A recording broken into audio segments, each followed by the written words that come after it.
assez concentré. On a fait les tests ensuite. Je peux vous dire que ça fait très mal, c'est impossible. Mais lui, Semmelweis croyait tellement à ça qu'il faisait tremper les mains dans la chlorure de chaux pendant 5 minutes jusqu'à ce que les mains deviennent rouges. Et comme on le dit dans les textes, slippery. J'ai eu la chance de lire la thèse de Semmelweis. La thèse de Semmelweis, en fait, la thèse de Céline, qui a écrit et raconté l'histoire de Semmelweis, qui est une histoire extraordinaire. Céline était médecin, hein, vous le saviez peut-être. On le connaît tous comme écrivain, mais en fait, il a écrit sa thèse de médecin sur la vie de Semmelweis. Et il a fini par dire que Semmelweis était un génie absolument non reconnu, parce que malheureusement, ce pauvre Semmelweis, quand il a introduit cette chlorure de chaux, eh bien, ce qui a été extraordinaire, c'est que la mortalité maternelle a chuté immédiatement, le même mois. Ça s'est passé le 15 mai 1847. Et à ce moment-là, la mortalité maternelle a retrouvé les taux qu'on avait dans la clinique des sages-femmes. Alors, vous voyez, cette hygiène des mains, vous le saviez, vous aviez compris, j'allais vous parler de l'hygiène des mains, c'est vieux. Ça date de plus de 150 ans. Le problème qu'a eu Semmelweis, c'est qu'on ne l'a pas cru. Il a perdu son job. Il a quitté Vienne. C'était un Hongrois, donc il était déjà mal vu à Vienne. Il est reparti. Il est allé à Budapest, qui n'était encore pas Pest à l'époque. C'était Buda et Pest. C'était deux villes différentes. Mais enfin, appelons-le Budapest. Il a travaillé de nouveau dans une clinique d'obstétrique. Il a fait les mêmes observations. Il a fait la même intervention.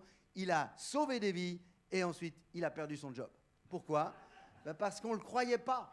Parce que lui disait à ses collègues, mais regardez, c'est sur vos mains, c'est avec vos mains que vous infectez, c'est avec vos mains que vous tuez vos patientes. Il allait placarder les murs de la ville de Bouddha à l'époque avec des posters en disant « N'allez surtout pas accoucher dans les hôpitaux, vous allez y mourir. » D'accord ? Et finalement, c'est sa femme et son meilleur ami qui l'ont conduit dans un asile de fous et c'est là qu'il a terminé sa vie, malheureusement en homme complètement brisé. Alors voilà, ça c'est une première partie de l'histoire. Et quand je suis rentré des États-Unis en 1992 avec une formation dans le domaine de la prévention des infections, en tant que très jeune chef de service d'un service qui n'existait pas encore et qu'on me proposait de créer, je ne savais pas exactement comment faire. Par contre, je savais qu'il faudrait peut-être avoir une idée de quelle était l'importance des infections à l'hôpital. Et donc, on a fait une enquête à très large échelle dans l'institution. On a compté les infections. On a trouvé qu'environ un patient sur 5 qui venait à l'hôpital cantonal de Genève, c'est comme ça que ça s'appelait encore à l'époque, et pas les Hugues, eh bien, un patient sur 5 s'infectait. Oh mon Dieu, quelle horreur! Tout le monde pensait que c'était seulement un patient sur 10. Et voilà que le jeune chef de service qui rentre trouve que c'est le double. Pourquoi ? Parce que pour moi, on était les seuls et les premiers à mesurer ça de manière correcte. C'est toujours la même chose. Quand on cherche bien, on finit par trouver.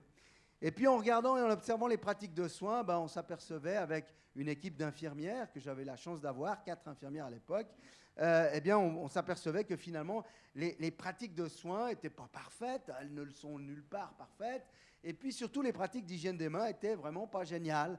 Les soignants finalement avaient la peine à reconnaître les indications à l'hygiène des mains. Et puis surtout, et c'est là le moment, la chance extraordinaire qu'on a eue, on a observé les pratiques de soins de manière systématique pendant 3 semaines, le jour, la nuit, le week-end, en pensant qu'elles étaient moins bonnes peut-être le week-end que la nuit, etc., etc., ou peut-être encore tel mois que tel autre. Et puis, on s'est aperçu que finalement, c'était difficile de se laver les mains. Parce qu'à l'époque, les consignes, et on est en 1994, les consignes, c'était de se laver les mains au lavabo, d'accord, avec de l'eau et du savon. On avait tous appris ça à l'école d'infirmière. À l'école de médecine, on ne nous apprenait rien sur ce sujet-là, donc on ne le savait même pas. Mais disons, à l'école d'infirmière, tout le monde savait il faut se laver les mains avec de l'eau et du savon. Et puis, quand on est allé en réanimation et qu'on a vu combien de fois l'infirmière devait se laver les mains avec de l'eau et du savon, on a calculé, enfin, on a mesuré que c'était 22 fois par heure.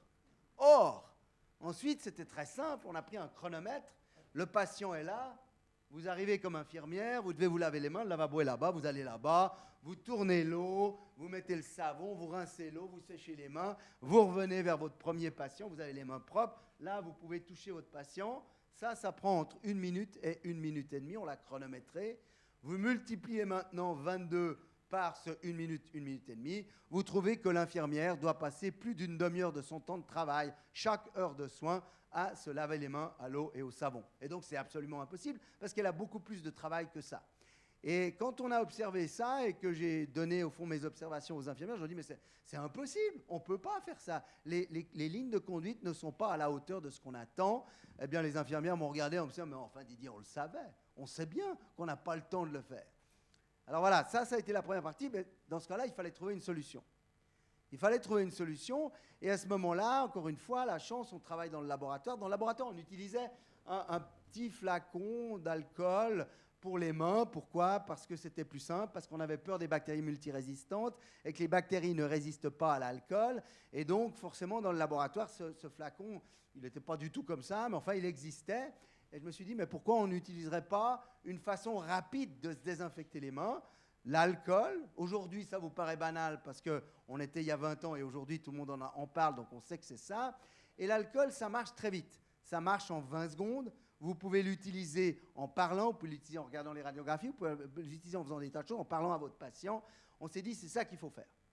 Mais évidemment, ça ne suffisait pas. Et là, autre coup de chance, dans la pharmacie, il y avait William Griffith. Et ce soir, William est là. Merci William d'être là. William, qui était un pharmacien, qui avait été formé en Angleterre, qui était venu à Fribourg, qui ensuite était arrivé à Genève, et qui, quand il était à Fribourg déjà, avait commencé à réfléchir à améliorer ces flacons, en fait, cette solution d'alcool qui pourrait potentiellement être utile un jour. Et quand je suis allé voir William dans sa pharmacie, je lui ai dit, écoute, je crois qu'on devrait utiliser de l'alcool. Alors lui, j'ai vu un visage qui s'ouvrait, qui rayonnait, qui finalement disait, mais c'est extraordinaire, un jeune docteur qui s'intéresse un petit peu aux mains et à ma solution.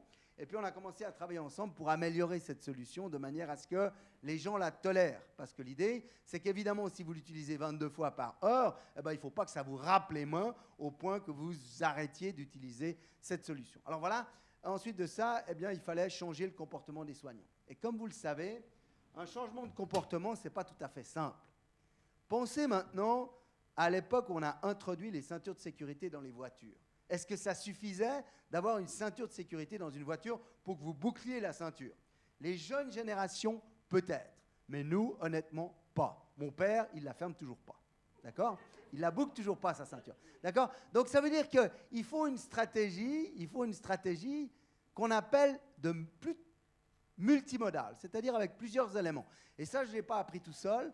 Je l'ai appris parce que je voulais changer les stratégies de comportement. Et nouveau hasard, nouvelle chance, le directeur du département d'exploitation, qui s'appelait André Jacquemet, avait un fils qui était psychologue à l'université. Et il me dit, va voir mon fils, il va te parler, il va t'expliquer comment on change les comportements. C'est sa spécialité. Donc, revenons sur la ceinture de sécurité. Il vous faut une voiture équipée d'une ceinture. Il vous faut des règlements qui vous obligent à les mettre. Il vous faut des campagnes qui vous rappellent l'importance. Et puis, il vous faut peut-être la police qui va vous mettre un ticket si vous ne mettez pas votre ceinture. C'est une stratégie multimodale de changement de comportement. Il faut aussi vérifier que les gens la portent.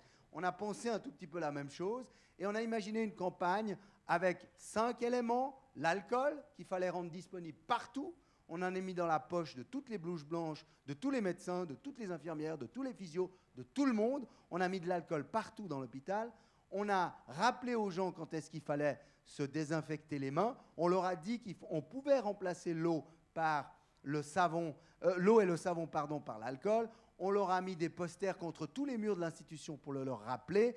Et puis, on a mesuré la performance comme quand on nous contrôle sur les autoroutes avec des radars. Et on a restitué finalement la performance à l'institution régulièrement. Et puis, on a aussi essayé de voir que l'institution ait une culture de sécurité autour de l'hygiène des mains. C'est-à-dire qu'au moins, on en parle un peu, mais évidemment qu'avec tous ces posters qu'on a mis sur les murs de l'hôpital, tout le monde en parlait. Et au fond, la campagne a démarré comme ça. Entre 1995 et 1998, on a vu l'observance des pratiques s'améliorer très nettement. On est passé de gens qui se lavaient ou se désinfectaient les mains, au début c'était que du lavage, 1 fois sur 5, à pratiquement 3 fois sur 5. Et puis, comme on mesurait les infections en parallèle, on a vu les infections chuter de 50%, avec évidemment des morbidités liées aux infections diminuées, avec des décès liés aux infections diminuées, ce qui est évidemment extrêmement important, et puis ce qui a beaucoup plu au directeur de l'hôpital, avec un effet coût-efficacité extraordinaire, puisqu'on sauvait entre 20 et 24 millions de francs suisses par année. Quand vous faites ça, évidemment, on vous permet de continuer ce genre de campagne, comme vous imaginez bien. Et puis voilà, en 2000, comme disait Thierry tout à l'heure, eh bien, vous savez, dans le milieu académique, on sait bien ça, hein, c'est publish or perish. Hein. Ça veut dire que vous publiez vos informations. Donc on a publié notre stratégie multimodale de changement de comportement dans un journal prestigieux qui s'appelle le Lancet, peu importe. Ça a été publié en 2000, et puis dans les 3-4 mois qui ont suivi, il y a des gens qui sont venus de partout, de France, de Belgique, d'Australie, des États-Unis, pour comprendre ce qu'on avait fait. Les posters les amusaient beaucoup, ils étaient dessinés par P-Cube, vous connaissez P-Cube, c'était assez amusant, il était allé dans les services, il adore les infirmières, P-Cube, il adore les femmes en général, mais il adore les infirmières, alors il s'asseyait avec les infirmières, et puis elles donnaient des idées, il les mettait sur un bout de papier, ça faisait des dessins en couleur magnifiques. Voilà, après ces dessins en couleur, tout le monde les regardait, on disait bien, pas bien, etc. Il y avait une stratégie comme ça intéressante, on les mettait contre les murs de l'hôpital, on les changeait 2 fois par semaine pour exposer les gens à des messages un tout petit peu remuants comme ça, un tout petit peu, qui changent un tout petit peu votre façon de voir les choses, hein, qui dérangent un tout petit peu.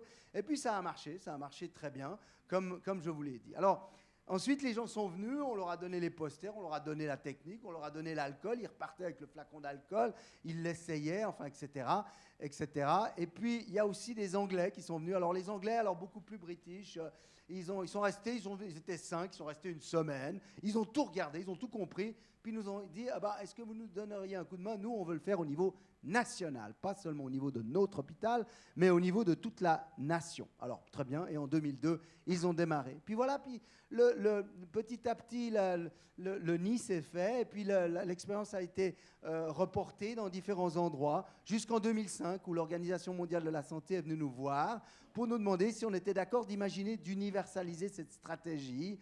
Alors voilà, l'Organisation mondiale de la santé, l'OMS, qui vient vous voir. Vous devez imaginer, évidemment, vous ne pouvez pas dire non, vous dites oui tout de suite. On ne savait pas exactement dans quelle histoire vous êtes lancé, mais enfin, vous dites oui tout de suite. On vous donne un peu de moyens, et puis vous commencez à imaginer que la stratégie puisse être, au fond, développée au plan international. Alors évidemment, ça pose d'autres problèmes, d'autres difficultés. La première des choses, c'était qu'à Genève, il fallait convaincre qui? Le directeur de l'hôpital, le directeur des soins, la directrice des soins. Ça, c'est facile, c'est des gens que vous connaissez, vous leur parlez comme ça. L'OMS ne travaille pas avec les hôpitaux, c'est pas la même chose, ils travaillent avec les ministres de santé. Donc, on a imaginé que les ministres de santé devraient signer une charte de convention en disant « Oui, je reconnais que les infections, ça existe. Oui, je suis d'accord d'entreprendre des stratégies de prévention. Et puis, oui, j'utiliserai les moyens de l'OMS, que l'OMS met à notre disposition pour ce faire. » Et voilà, ça a démarré en 2005. Au jour d'aujourd'hui, c'est une stratégie qui est active dans 171, 171 pour ceux qui sont plutôt de l'autre côté de la frontière, des 194 pays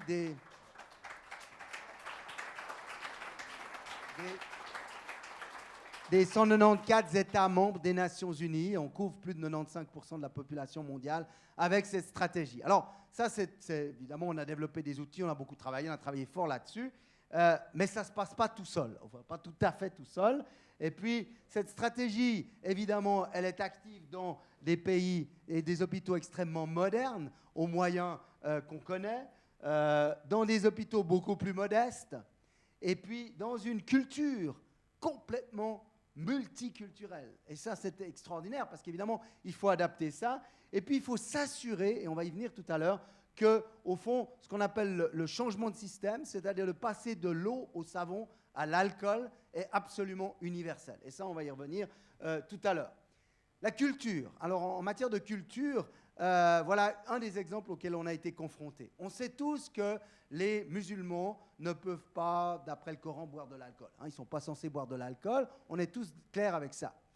Ce qui s'est passé, en l'occurrence, je vous ai dit qu'en 2002, les Anglais avaient adopté la stratégie et qu'une campagne nationale avait démarré en Angleterre. En fait, en 2004, on a été exposé, il y avait déjà des choses qui se passaient, c'est-à-dire qu'on entendait 2-3 choses. Est-ce que vraiment les musulmans ne vont pas avoir des problèmes avec cette stratégie? Jusqu'au moment où l'Agence nationale de sécurité anglaise m'a appelé, j'allais d'où les 2-3 mois pour les aider dans la progression de leur programme. Donc j'étais assez informé, mais pas de tous les détails comme d'habitude. Et puis on me dit, écoute, il y a une histoire incroyable. On entend parler des difficultés que les musulmans auraient à appliquer, les soignants musulmans, l'alcool sur leurs mains. Mais là, on a une histoire, on ne sait pas ce qu'on va faire. Et surtout, c'est un danger. Vous savez, quand vous faites une grande campagne, vous évaluez les pros, les cons et les dangers liés à la stratégie. Et là, il s'agissait d'une infirmière musulmane, jeune infirmière musulmane, qui vivait encore chez son père. Et puis, quand son père a appris que depuis 6 mois, elle appliquait de l'alcool sur ses mains, eh bien, il l'a chassée de la maison. Et évidemment, ça posait un vrai problème pour l'Agence nationale de sécurité des patients en Angleterre, parce que est-ce que ça allait se reproduire? Et du coup, ça allait vraiment causer problème à cette campagne. Alors, ce qu'on a dû faire, nouvelle chance, j'ai appelé un ami à Riyad qui faisait le même travail que moi. On est allé voir le clergé musulman à Riyad. On a travaillé avec des universitaires. Vous savez que là-bas, la plupart des doyens de facultés ou même des recteurs de facultés sont souvent les doyens des facultés des sciences religieuses. Et au fond, on a eu la chance à ce moment-là qu'ils soient d'accord de revoir tout le Coran pour nous avec tous les points par rapport à l'alcool. Et parmi ces points-là, il y avait qu'en effet, on ne peut pas absorber de l'alcool en quantité que ce fût quand on se frotte les mains. Alors là, il a fallu faire des expériences. Donc j'ai appelé un autre ami et puis 2 autres, un en Australie, qui avait démarré la campagne australienne entre-temps, en lui disant, écoute, on a un problème. Et il m'a dit, on va faire des tests, on va prendre des volontaires, on va leur faire appliquer l'alcool 40 fois par heure et non pas 22 fois. Et puis on va on va faire des prises de sang au début toutes les 20 secondes, 30 secondes, 1 minute, 5 minutes, etc. On va leur faire souffler dans le ballon. On a pris le truc de la police australienne le plus sensible, puis on va voir si ça s'absorbe. Alors il faut savoir, petite note technique, il y a 2 types d'alcool, un qui s'appelle l'isopropylique, l'autre qui s'appelle éthylique. Et en fait, l'isopropylique, on ne l'absorbe pas. On ne peut pas l'absorber par la peau parce qu'il n'y a pas d'enzyme qui dégrade cet alcool dans la peau.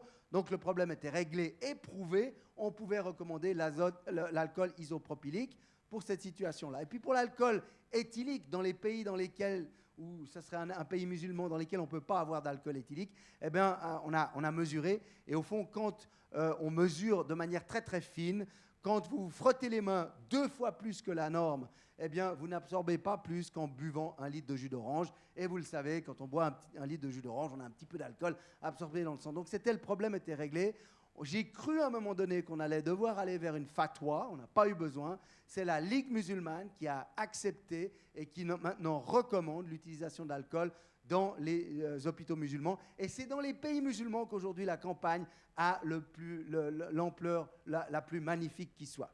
Il y a encore toute une série d'histoires, mais je ne veux pas vous prendre plus de temps. Vous voyez ici une soignante musulmane qui applique l'alcool sur les mains. Ici, on est en Arabie Saoudite. On a aussi publié une partie de cette information. Quand vous faites une campagne comme celle-ci, vous devez évidemment penser à équité et solidarité. Alors voilà un petit exemple. On est là au Kenya. On est en janvier 2006. Je vous rappelle qu'on a lancé au niveau de l'OMS en 2005, en octobre 2005. Et là, je me retrouve au Kenya. On était un peu en avance, ce qui est très rare. On était avec le véhicule des Nations Unies. On avait déjà vu, parce que le principe, c'était que je visite les hôpitaux avant de voir le ministre de la Santé, avant qu'il signe la charte. Comme ça, je savais mieux de quoi je parlais. Donc, je visitais toujours 5 ou 6 hôpitaux avant de voir le ministre. On avait vu à ce moment-là 1 ou 2 hôpitaux. On était en avance. Et puis, on traverse un village à 150 km de Nairobi. Et là, je discute avec mon collègue et je lui dis, est-ce qu'on s'arrêterait là? Il y a bien un hôpital là, à voir. Et alors, c'est la magie de l'OMS. On s'arrête, on va à l'hôpital qu'on trouve assez facilement. Et puis, on nous accueille, puis on nous laisse visiter l'hôpital. Puis là, je rentre dans une salle. Et vous voyez qu'il y a une infirmière ici au premier rang. Les photos sont mauvaises parce que voilà, c'est un tout petit appareil. C'est une salle de chirurgie. Vous reconnaissez qu'on est dans une salle de chirurgie. Et vous voyez l'infirmière qui utilise de l'alcool. Mais vous voyez que ces flacons d'alcool, ils sont dans une boîte. Et la boîte, elle est cadenassée. Une boîte en bois. Et la boîte est cadenassée. Alors, on est en janvier 2006. La campagne n'a pas pu pénétrer cet endroit-là. On l'a démarré en octobre 2005. Donc, je me pose des questions là-dessus, mais je lui demande quand est-ce que tu utilises cet alcool, comment tu l'utilises, enfin les questions techniques habituelles, et puis combien tu payes, combien l'hôpital paye ces flacons d'alcool. Alors, évidemment, là, elle ne savait pas. Il a fallu aller dans le bureau du directeur de l'hôpital où tout était écrit là, à la main dans les livres, et puis on a tourné les pages des livres, et puis on a trouvé le prix, et là, ça a été le déclenchement. Il le payait 2 à 3 fois plus cher que nous, on le payait à Genève ou qu'on le payerait à Boston. Et ça, évidemment, ça a été insupportable. Ça a été le moment déclencheur. On réfléchissait déjà à un mouvement de solidarité. où on avait envisagé ce qui n'est pas bon, c'est-à-dire que chaque fois que l'hôpital, ici à Genève, utiliserait 10 flacons, on en donnerait un pour les pays en voie de développement. Je sais, c'est des mauvais concepts, mais c'est des concepts auxquels on avait pensé. En voyant ça, on s'est dit, mais on ne va pas faire comme ça. On va prendre notre formule. Je suis retourné voir William, je lui ai dit, écoute, maintenant, on prend notre formule et on la simplifie à l'extrême. Il faut dire que lui, il avait mis 20 ans, 25 ans à la mettre en place. Et puis, il avait étudié tous les petits paramètres. Il y a des agents protecteurs pour les mains dans ces formules. Il les avait tellement travaillés que ça devenait un peu difficile à fabriquer comme ça dans des endroits aussi éloignés que ça. Donc, en fait, on a envisagé une formule simplifiée, la plus simple possible, la moins chère possible, de l'alcool, l'iso ou l'éthylique, de la glycérine, du glycérol, et puis 2-3 petites choses de manière à ce que ce soit un peu auto-stérilisant et qu'on n'ait pas besoin de filtrer le produit. Et puis voilà, ensuite on a fait venir un ami du Mali, un pharmacien, qui a passé 4 mois dans la pharmacie avec William et les autres pharmaciens, qui a appris à faire ça localement. On a pris en note tout, on lui a acheté des bidons, on lui a acheté des choses graduées. Alors oui, là, on a dû investir. Il est reparti au Mali, et vous le voyez ici dans sa pharmacie. Et aujourd'hui, il fait de l'alcool à partir de la canne à sucre, à partir des déchets de canne à sucre qui ne sont pas utilisés pour faire le sucre. On peut le faire aussi à partir du manioc, à partir de la pomme de terre, à partir de la betterave, à partir des noix. On peut le faire à partir de beaucoup de choses en fonction de ce qu'on trouve localement, à des coûts évidemment extrêmement bas. Et puis ce qu'on a fait, merci. Et puis ce qu'on a fait évidemment, c'est que la formule en question, on l'a donnée à l'OMS. Évidemment que pour la faire, on s'est assis avec William et 4 ou 5 experts des produits d'hygiène des mains, donc des académiques comme nous. Et évidemment que ces gens-là étaient extrêmement motivés par cette démarche. Et on a une formule qui marche extrêmement bien, aussi bien que les meilleures formules qui existaient entre-temps sur le marché, puisqu'évidemment le marché avait commencé à grandir. C'est un produit qu'on a évidemment testé, validé, qu'on a testé à Genève, qu'on contrôle encore aujourd'hui.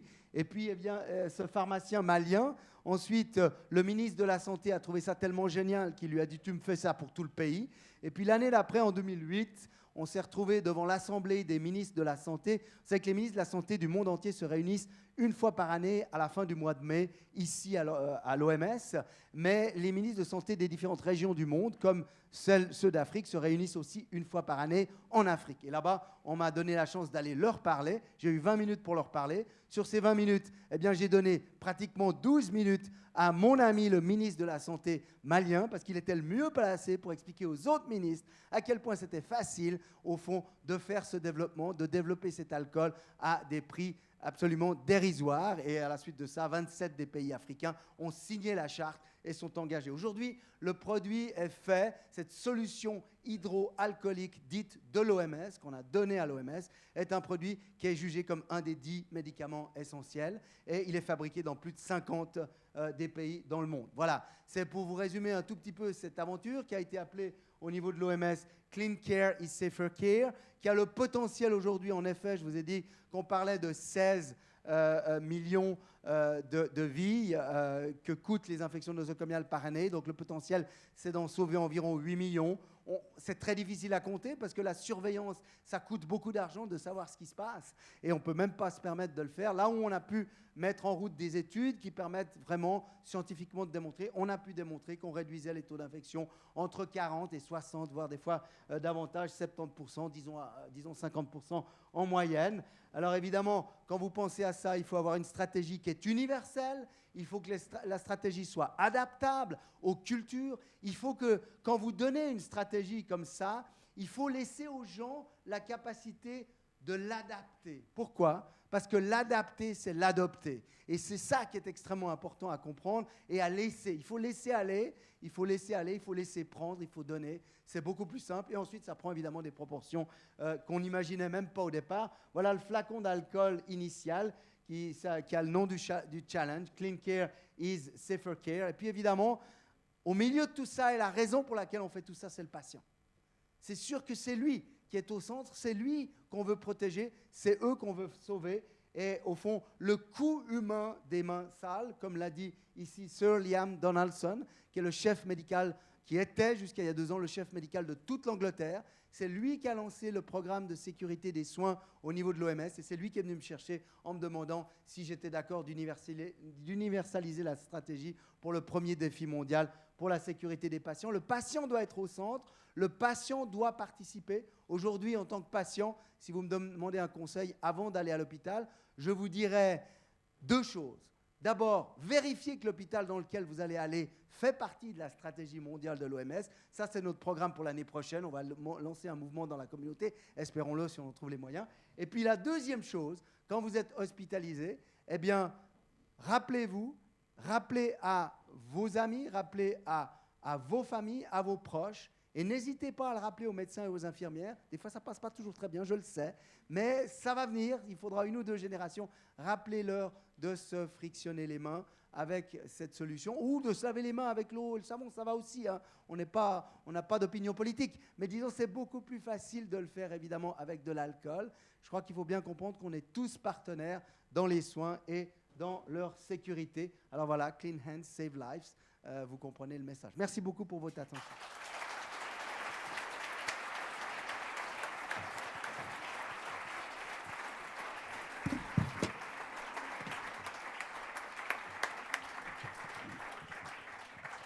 On avait prévu un petit moment de questions-réponses, mais il me semble qu'on a un peu débordé. Et puis, on aimerait faire aussi une séance de signature. Juste, peut-être rappeler, parce que ça a été tellement une aventure, en fait, depuis la rencontre de Thierry et du docteur Pittet. Et puis, non, c'est moi qui... C'est juste mes slides. Ah oui, pardon. Voilà. On avait juste 2 petites choses à dire parce que c'est vrai que c'était important de faire connaître en fait cette histoire. Voilà. Et puis, voilà un peu ce qui a été mis en place. C'est-à-dire, ce qui a été magique, c'est que cette histoire, c'est comme si elle contamine positivement les gens, véritablement. Donc, Thierry rencontre Pittet à la Muse. Ensuite, ils ont écrit le livre. Il y a la Fondation pour Genève qui l'envoie à ses membres, il y a le Club Suisse de la Presse qui organise une conférence, il y a l'Âge d'Homme qui le publie, les pharmacies principales depuis aujourd'hui le proposent dans les pharmacies, il y a le First de Résonance, il y a une fondation qui se crée, grâce aussi à Delphine, à Séverine bien sûr, des choses extraordinaires qui se passent. Et puis après, j'ai plus le bouton, voilà. Et puis il y a plein de gens qui commencent à parler de cette histoire. Et voilà, ça c'est le vernissage qui a été magnifique à la Muse. C'est vrai qu'on oublie trop souvent de fêter en fait ce qu'on fait. On fait un livre, mais on oublie de se rendre compte que ben voilà, c'est important de l'avoir fait. Donc ça, c'était une soirée exceptionnelle vendredi. Et puis on vous invite maintenant, je crois qu'on ne va pas faire de questions parce que de toute manière, on a tellement de choses dans la tête maintenant. Je crois qu'il faut que ça repose aussi. On a été... tellement impacté par tous les discours que ce que je vous propose, c'est ceux qui veulent acheter le livre, ils recevront un flacon. Et puis, ce qu'il faut savoir, c'est qu'on a vécu un week-end un peu particulier parce qu'il y avait le salon du livre. Puis comme les choses se sont fait un peu tardivement, en fait, bref, moi, comme je faisais des dédicaces de mon livre, eh bien, on s'est tous mis ensemble, comme ça, voilà, on squattait tous la même table avec le professeur Pittet, Thierry et moi. Donc, on sort d'un week-end marathon. Et puis, comme il restait quelques livres aussi, je me ferai toute petite juste à côté d'eux. Mais venez, voilà, il y a le livre, il y a le cocktail, on est invité par l'affaire. Je reste un peu sans voix sur toutes les belles choses qu'on a eues. Peut-être juste dire aussi 2 choses. Vous savez que Résonance existe depuis 15 ans. On fête nos 15 ans. Et on a travaillé avec Claire sur on travaille sur une nouvelle plateforme. S'il y a 15 ans, on a anticipé les réseaux sociaux, puisqu'on a été les premiers en Europe, le mot est venu que 7 ans après ce qu'on faisait. Donc il faut comprendre que pendant 7 ans, les gens disaient que ce qu'on faisait ne ressemblait à rien, puis on leur disait oui, on est en train d'inventer le futur. C'est devenu les plus grandes capitalisations boursières. Autant dire que comme j'étais une femme, c'était de la communication et ça ressemblait à rien. Et on a l'intuition aujourd'hui avec Claire, avec toute l'équipe, on est une dizaine dans la fondation, qu'on peut créer la même chose, mais à un petit niveau supérieur, c'est-à-dire vraiment de faire émerger les talents du territoire. C'est en fait ça qui nous réunit ce soir, c'est de voir qu'on a tous des talents individuellement, et qu'on peut tous s'inspirer mutuellement les uns des autres.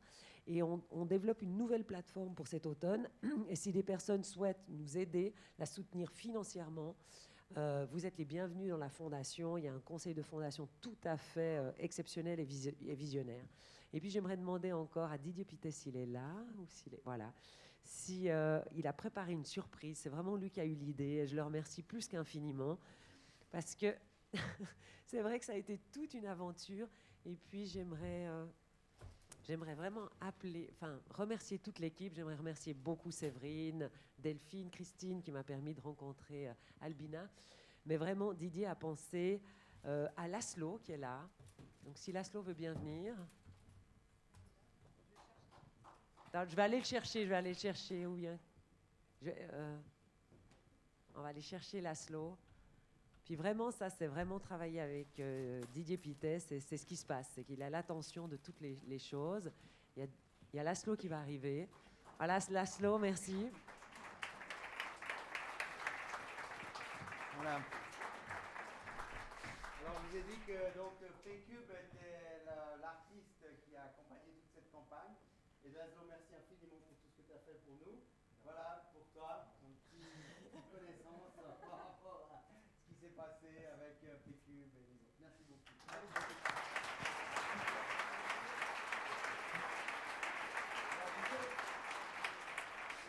Oui, Laszlo et Victor, c'est son collègue, les super concierges formés par Pittet, les infections ne passeront pas.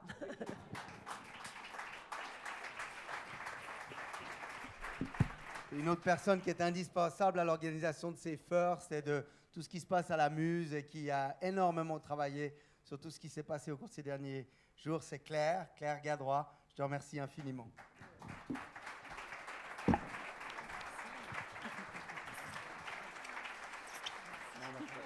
Viens ici, Claire, vraiment. Et puis là, c'est magnifique. Ouais.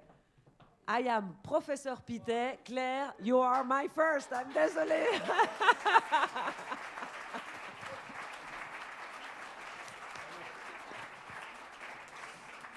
Voilà, on se retrouve tous à l'apéritif. Merci beaucoup pour ce partage. Merci à tous les intervenants. Il n'a pas raté la blonde. La blonde, oui. J'ai une médecine toute comme ça. Oh, c'était beau, hein. C'est vraiment un Oui, mais c'était trop tard. J'étais trop bien. Non, tout était parfait. On était complètement dans les temps, tout était bien. Il y avait une gradation dans les temps. Ouais, C'est incroyable ce qu'on a fait. Là, on est sonné. On pouvait plus. Olivier, tu étais formidable aussi. Merci.